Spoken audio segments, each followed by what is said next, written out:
Pada tahun 2019, Ronaldinho, dari miliuner ke kebangkrutan masuk penjara. Total uang 300 juta dolar tidak mampu membuat Ronaldinho terbebas dari kemiskinan dan rekening hanya tersisa 6 dolar. Gaya hidup mewah, pesta tanpa henti, mobil sport, jet pribadi.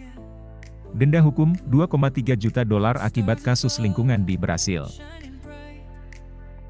Kita menghabiskan begitu banyak waktu dan energi untuk mendapatkannya, tapi apa gunanya jika masalahnya ada pada kemampuan kita untuk mengelola uang tersebut? Hari ini, Amerika memiliki utang kartu kredit tertinggi dalam sejarah. Artinya apa? Kita tidak belajar apapun.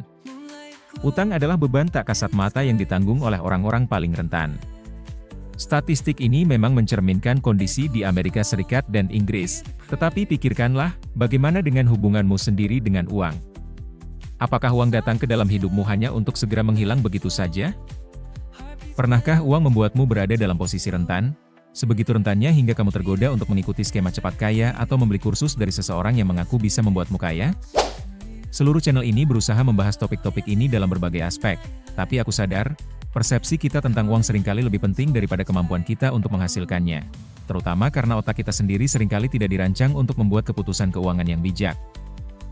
Apakah penting menghasilkan 6 angka setiap tahun jika di akhir tahun kita tidak memiliki apapun untuk ditunjukkan? Di mana letak kegagalannya, kita harus menemukan jawabannya. Bukan hanya itu. Kita juga harus menjelajahi cara berpikir baru tentang uang. Ada banyak teori dalam dunia finansial pribadi, tetapi seringkali tidak diajarkan dalam pendidikan formal. Jadi, apa itu uang sebenarnya? Atau lebih tepatnya, apa yang diwakili oleh uang? Setiap kali kamu membeli sesuatu di Amazon atau menerima gaji dari pekerjaanmu, apa sebenarnya arti dari transaksi itu? Uang biasanya didefinisikan sebagai alat tukar yang memfasilitasi jual beli antara pihak-pihak yang terlibat. Tapi definisi ini tidak cukup. Aku percaya bahwa cara yang lebih baik untuk melihat uang adalah sebagai ekspresi dari nilai. Kita menyerahkan uang untuk membeli sesuatu karena kita percaya bahwa nilainya setara dengan jumlah yang kita bayarkan. Tentu saja, harga seringkali ditentukan oleh pasar, bukan oleh kita sebagai individu. Tapi fokuslah pada satu hal ini. Uang sama dengan nilai. Kenapa hal ini penting? Karena kita seringkali memberikan uang makna moral yang seharusnya tidak dimilikinya. Uang bukanlah kejahatan, uang adalah cerminan nilai.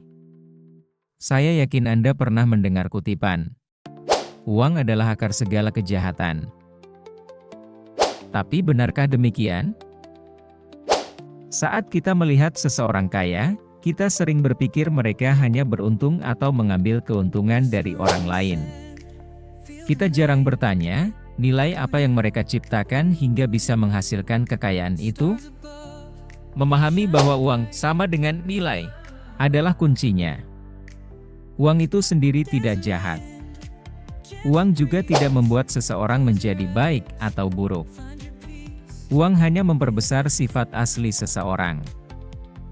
Uang memberimu pilihan.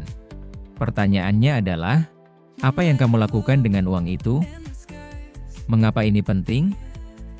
Jika uang hanyalah ekspresi dari nilai, bagaimana hal itu membantu seseorang yang terjebak dalam utang pinjol atau hidup dari gaji ke gaji? Sejujurnya, melihat uang dengan cara berbeda tidak akan langsung mengubah kondisi finansialmu. Jadi mari kita ajukan pertanyaan yang lebih baik. Bagaimana hubunganmu dengan uang? Uang masuk dan uang keluar. Uang masuk sama dengan hasil dari produksi, kerja, bisnis, keterampilan. Uang keluar sama dengan hasil dari konsumsi, Netflix, mobil, makanan mahal. Kekayaan bersih seseorang hanyalah selisih antara apa yang mereka hasilkan versus apa yang mereka habiskan. 78% orang Amerika hidup dari gaji ke gaji. 1 dari 10 orang yang berpenghasilan $100.000 lebih per tahun tetap hidup dari gaji ke gaji. Nah, masalah utama bukan seberapa banyak yang kamu hasilkan, tapi seberapa banyak yang bisa kamu simpan. Banyak selebriti yang menghasilkan jutaan, tapi tetap bangkrut. Mengapa? Karena penghasilan sebesar apapun tidak ada artinya jika kebiasaan konsumsi tidak terkendali. Masalah utamanya bukanlah menghasilkan lebih banyak, tapi mengendalikan pengeluaran. Perbaiki kebiasaan konsumsi, dan baru kemudian kamu bisa benar-benar membangun kekayaan. Banyak motivator menggunakan perbandingan, balap tikus, untuk membuat kita merasa bersalah dan akhirnya membeli program atau buku yang mereka jual. Apa itu balap tikus yang sebenarnya? Balap tikus atau rat race sejati adalah ketika seseorang hidup di ambang batas keuangan, hanya berjarak satu gaji dari kebangkrutan. Celakanya, setiap kali uang masuk, rasanya langsung menghilang. Semakin banyak tanggung jawab yang dimiliki, semakin berbahaya hubungan ini. Kehilangan pekerjaan, kecelakaan kesehatan, atau keadaan tak terduga lainnya dapat mengguncang stabilitas keuangan secara drastis. Dampak mental dari kondisi ini sangat besar. Pekerjaan bukan lagi pilihan, melainkan keharusan untuk mempertahankan gaya hidup atau melunasi utang. Seperti kutipan dari Fight Club, the things you own end up owning you. Bagaimana cara keluar dari kondisi tikus?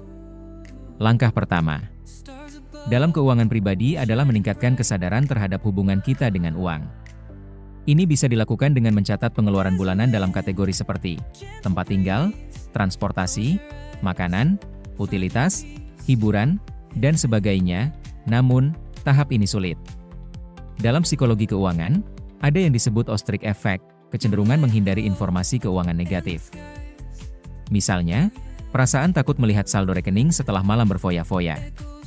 Tapi begitu kita melewati tahap ini, saatnya mengambil kendali sebagai konsumen dengan membuat anggaran, budgeting, dan menentukan batas pengeluaran untuk setiap kategori. Mengapa harus hidup di bawah kemampuan finansial? Hidup di bawah kemampuan berarti memiliki cukup uang untuk ditabung dan diinvestasikan. Social proof. Meniru pola konsumsi orang di sekitar. Keeping up with the Jones, membeli sesuatu hanya karena orang lain juga membelinya. Dulu, tetangga, kita adalah orang di lingkungan sekitar, tapi sekarang, media sosial membuat kita lebih terpengaruh oleh gaya hidup orang lain. Kita cenderung mengukur nilai diri berdasarkan jumlah like yang kita dapatkan. Konsumsi versus produksi. Bagaimana cara benar-benar memiliki uang? Masalahnya bukan sekadar membeli barang mahal, tapi apakah kita lebih peduli dengan tampak kaya dibanding benar-benar menjadi kaya. Si tikus balap bukan hanya tentang bekerja 9 ke 5, tetapi tentang nafsu terus-menerus mengejar sesuatu, baik itu gaji atau barang mewah, hingga ambisi hidup yang lebih besar justru terabaikan. Strategi yang terbukti efektif untuk keluar dari kondisi tikus adalah mengatur anggaran dan memantau pengeluaran. Memang menyenangkan membayangkan memiliki banyak uang, tetapi jika hubungan kita dengan uang buruk, maka kita bisa kehilangan segalanya atau harus terus bekerja tanpa henti untuk mendanai gaya hidup tersebut. Bagaimana cara menghasilkan lebih banyak uang? Banyak saluran keuangan pribadi seperti Graham Stephan atau Dave Ramsey mengajarkan cara mengelola konsumsi. Namun, satu hal yang jarang mereka bahas adalah bagaimana meningkatkan penghasilan. Secara umum, lebih mudah mengurangi pengeluaran daripada meningkatkan pendapatan. Inilah sebabnya mengapa banyak komunitas seperti FIRE, Financial Independence, Retire Early, menekankan hidup hemat, menabung, dan berinvestasi sejak dini untuk pensiun lebih cepat. Strategi ini bekerja untuk banyak orang, tetapi pada kenyataannya, Graham Stephan tidak hanya mengandalkan kupon diskon untuk menghasilkan $100.000 hingga $200.000 per bulan dari YouTube, dan Dave Ramsey tidak hanya hidup hemat untuk membangun kekayaan bersihnya yang mencapai $55 juta. Bagaimana cara meningkatkan pendapatan? Pada dasarnya, uang adalah cerminan dari nilai kita di pasar. Cara paling efektif untuk meningkatkan nilai ini adalah dengan 1. Menemukan masalah di pasar. 2. Membuat solusi. 3. Menjual solusi tersebut dalam skala besar. Inilah jalur kewirausahaan. Bisnis yang sukses adalah yang dapat menciptakan nilai dalam jumlah besar untuk masyarakat, sehingga pendapatannya tumbuh secara eksponensial dibanding pekerjaan biasa. Namun, tidak semua orang cocok menjadi pengusaha. Produksi tidak harus selalu berbentuk bisnis. Graham Stephan menggunakan YouTube sebagai sarana untuk menghasilkan uang dengan membuat video keuangan dalam skala besar. Demikian pula, saya menggunakan YouTube untuk membuat video dokumenter yang sekarang menjadi bisnis penuh waktu. Setiap orang memiliki cara sendiri dalam memproduksi nilai. Bisa melalui mengembangkan aplikasi atau perangkat lunak, membangun merek kebugaran dengan komunitas yang kuat, menjadi content creator yang menghasilkan nilai edukatif atau hiburan. Bagi sebagian besar orang, pekerjaan 9 ke 5 akan tetap menjadi sumber pendapatan utama. Namun, itu tidak berarti kita tidak bisa memperluas potensi produksi kita. Jika kita dapat menciptakan nilai dalam skala besar, maka kita bisa menghasilkan uang dalam jumlah besar. Kesimpulan, 1. Sadari peran sebagai konsumen, catat pengeluaran dan buat anggaran. 2. Tingkatkan peran sebagai produsen, cari cara menciptakan nilai di pasar. 3. Gunakan strategi yang sesuai dengan kemampuan dan tujuan hidup. Tidak semua orang cocok menjadi pengusaha, tetapi semua orang bisa meningkatkan nilai diri mereka di pasar. Jika strategi ini membantu saya, kemungkinan besar ini juga bisa membantu orang lain yang ingin menghasilkan lebih banyak uang.